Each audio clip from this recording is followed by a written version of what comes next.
This is Deb Kame. I'm the Assistant Superintendent of Assessment and Student Information, and I'm going to be walking through the what about the accountability framework. This page is a very high-level verbal overview of the accountability framework, the data that are underneath how Washington schools are being identified for support. ESSA says that states must annually meaningfully differentiate schools and specifies some measures that must be included and gives flexibility on other measures. So I'll introduce those measures in a minute. Washington's framework in a nutshell is that each measure is mapped from a percentage to a 1 to 10 score. And what I mean by that is that each measure, let's say mathematics proficiency, has a percentage, say 64%. We will convert or map that to a number between 1 and 10. So each measure for each school and student group will have a score between 1 to 10. Those measure scores are combined to yield an overall index score ranging from 1 to 10. The measures are weighted. I'll show you those weights in a moment, and their 1 to 10 scores are rolled together for an overall score. And then using that ESSA Index score, the lowest performing 5% of schools are identified as comprehensive support schools. Schools will be identified for targeted support using the same threshold for specific student groups. This approach emphasizes continuous improvement for all schools and not just whether a school is on or off a list. Opportunity gaps and room for improvement will be visible by individual measure and overall for all schools. This table shows the indicator categories by grade band. One row has check marks for the elementary and middle school indicators, and the other row shows the high school ones.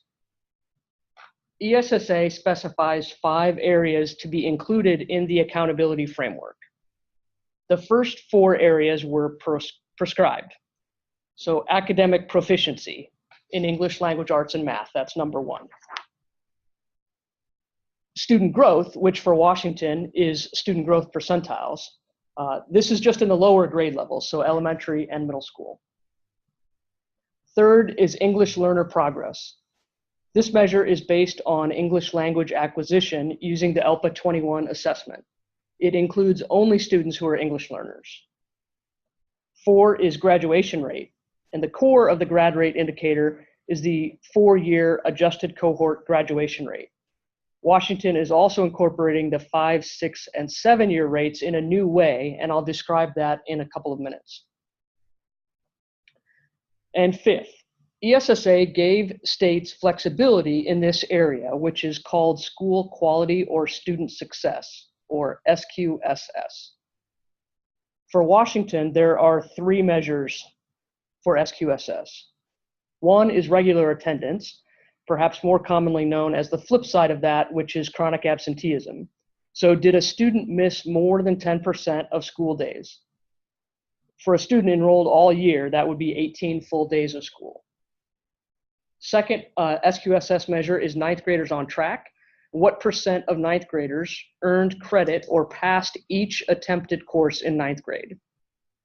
And then thirdly, dual credit, and this is a measure of access. What percentage of students in grades 9 through 12 participated in a dual credit course within a school year? The dual credit categories that are included are Running Start, AP, IB, College in the High School, Cambridge, and Tech Prep or CTE dual credit. So each grade band has 4 of the 5 indicator buckets. The lower grades have a growth measure, and high school has a graduation instead. And a K-12 school would have all of these measures. So the weights. Here are the weights that are used to combine the individual measures into a total score. Each of the pie charts has 4 slices, corresponding to the indicator buckets on the previous slide. Growth in elementary and middle and graduation rate in high school have the largest share, 50%. In the lower grade levels, school quality or student success, the attendance measure, is a relatively small percent of the total score. It's 5%. Recall that there are 3 measures in high school for SQSS: attendance, ninth graders on track, and dual credit. And those are 15% combined for the high school. English learner progress is 5%. That's a relatively small weight, but there is a separate support category specific to schools that are struggling with the progress of English learners. These weights will shift a little bit if a school doesn't have a score for a particular measure. The full table of weighting scenarios is available within the approved ESSA plan. So the ESSA index on the lowest performing 5%. So as I mentioned earlier, each measure gets a score between 1 and 10. Those numbers for each measure have been spread out so that about 10% of schools are assigned each number. That is, about 10% of schools get a 1 for ELA proficiency, about 10% get a 2, and so on. And then about 10% of high schools get a 10 for graduation, about 10% get a 9, and so on. So each school gets a score for each of their measures, and those are combined to yield an overall index score. Those overall scores, the index scores, are sorted, and that will be used to identify the lowest performing 5% of schools or comprehensive schools. So we set a threshold to identify the lowest performing 5% of schools, and that is called out in the Every Student Succeeds Act. We'll draw a line where those 5%, where there are 5% of schools below it. Let's just say that that threshold is numerically in the low 2s, marked by the line on the right side. We will then use that same threshold in the low 2s for student groups to identify areas for targeted support.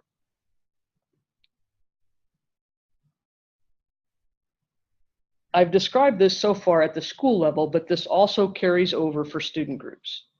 Each student group will also get measure scores and an overall index score if the group is large enough to be included. The student groups are the 7 federal race or ethnic categories, also students with disabilities, English learners, and students who are economically disadvantaged. So there are 10 student groups included in the framework, as well as the all students or group.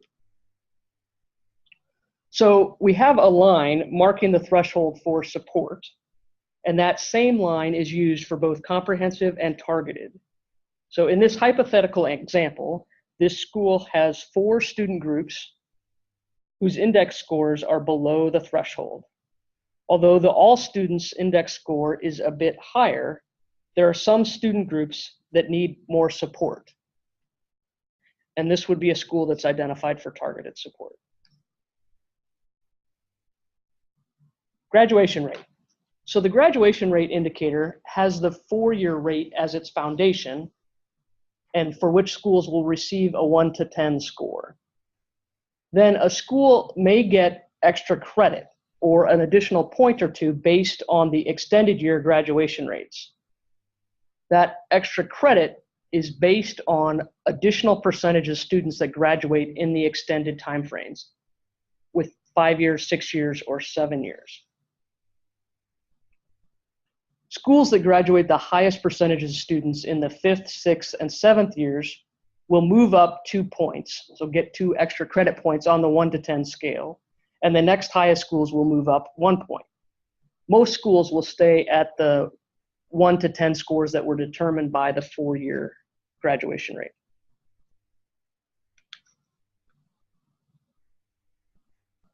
Timeline. This table shows the time frame for data that are included in the index, as well as the support timeline. It's a 3-year cycle. The first round of ESSA identification and support is right now in the 17-18 school year, and the data are combining the 3 prior years of data, 14-15, 15-16, and 16-17. That's the green box in the upper left. So it's 3 years of combined data. The support plan based on these will be for 3 subsequent years, so 18-19, 19-20, and 20-21. And those are the 3 blue years to the upper right.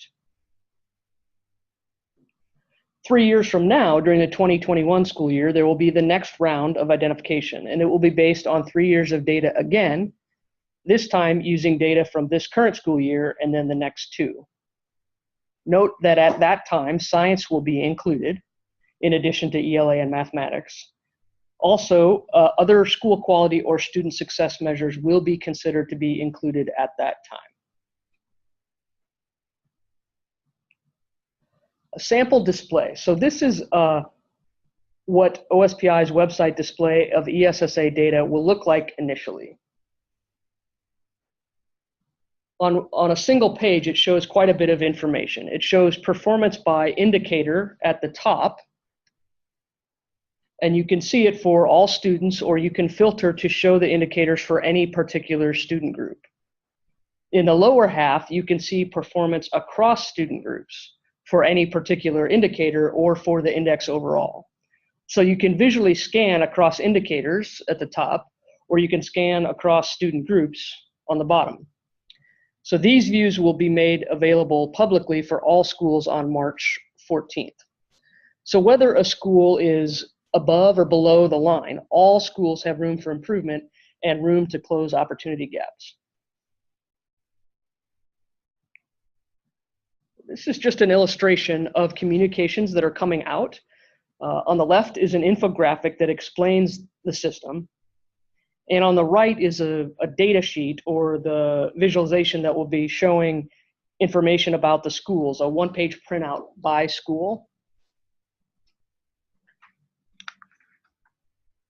And this is 2 images that are part of the public data posting that will be available. These are actual screenshots. These sample schools are posted right now. The website address is on the lower part of the screen, and it will give you an idea of how information will be displayed.